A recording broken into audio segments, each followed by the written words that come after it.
Kula nyuwun pangapunten sedaya nggih. Masalah niku wingi kula nggih mboten ngertos asal mulane acara napa nggih mboten paham kula dibae mendadak wektu niku. Kalih Kang Mas Jarwo, dibae ada acara nggih mboten ngertos.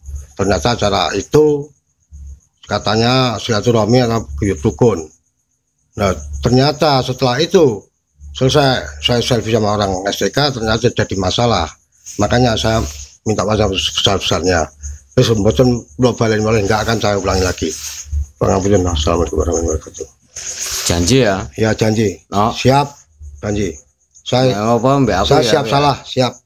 Mbak aku ya. Ya siap. Masih siap salah. Matur suwun sedaya mandul nggih, pangapunten.